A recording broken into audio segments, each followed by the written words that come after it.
আসসালামু আলাইকুম বন্ধুরা, আমি আপনাদের আছিক আরাফ। আর আজকের ঘটনাটি হচ্ছে নূরজাহান বেগম।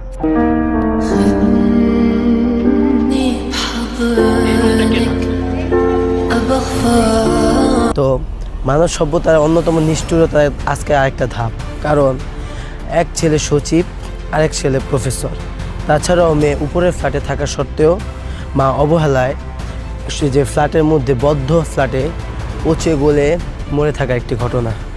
মানব সভ্যতা কতটা নিষ্ঠুরতা দ্বারপ্রান্তে দাঁড়ালে এরকম একটা ঘটনা আবারও ঘটতে পারে। কারণ